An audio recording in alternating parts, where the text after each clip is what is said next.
আসসালামু আলাইকুম। কবিতা আগে পাঠ করে সুন্দর করে পড়ার সেই ধৈর্য আমার নেই, তাই তাৎক্ষণিকভাবে পৃষ্ঠা উল্টালে যে কবিতায় আসে সেটাই আমি পাঠ করি। এবার পাঠ করছি সর্দার আব্বাস উদ্দিনের একটি কবিতা, পুণ্যে পরিপূর্ণ আয়ু চাই। এটা সদরঘাট লিটল ম্যাগে প্রকাশিত হয়েছে। আবুল খায়ের নাইমুদ্দিন ভাই এটার দায়িত্বে ছিলেন।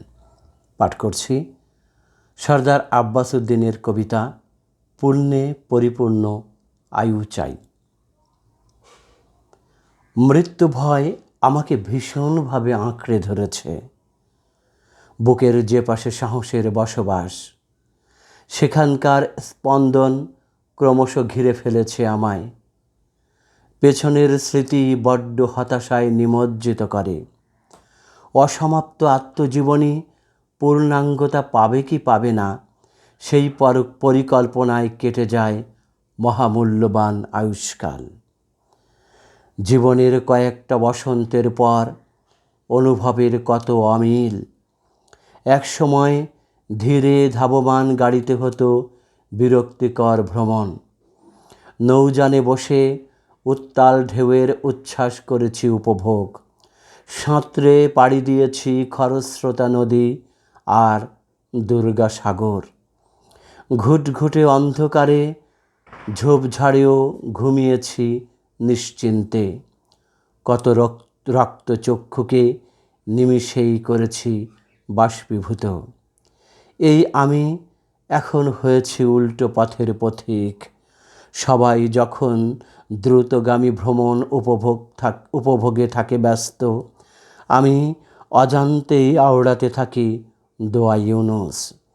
নৌযান হেলে দুলে উঠলেই আর বসে থাকতে পারি না। অজানা আশঙ্কায় দাঁড়িয়ে যাই অনিচ্ছা সত্ত্বেও। পরিবারের প্রিয় মুখগুলি চোখের সামনে ভেসে ওঠে। ডালিয়া, আবাবিল, জান্নাতুলকে খুব মনে পড়ে। মনে প্রাণে যাদের ভালোবাসি তাদের অনুভব করি। স্বার্থপর কৃতঘ্ন বন্ধুদের ফ্যাকাশে চেহারাও উঁকি দেয়। শুধু ভাবি আমার প্রয়োজন কিভাবে মিটে যাবে ওদের। বেঁচে থাকার ইচ্ছা বহুগুণে বেড়ে যায়।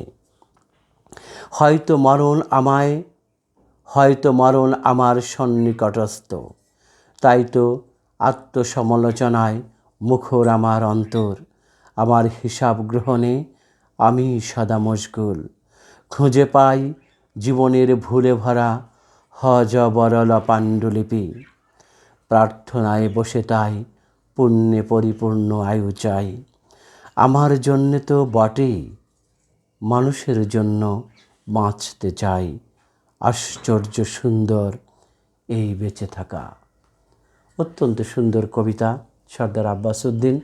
তুমি তোমার স্ত্রী ডালিয়াকে এনেছো এখানে, তুমি তোমার সন্তান আবাবিলকে এনেছো এখানে, তুমি তোমার ভাগ্নি জান্নাতুলকেও এখানে এনেছো। দোয়া করি জান্নাতুল এবং জান্নাতুলের বাবা মা, আত্মীয় স্বজন সবাইকে যেন আল্লাহ জান্নাতুল ফেরদৌস দান করেন। আসসালামু আলাইকুম।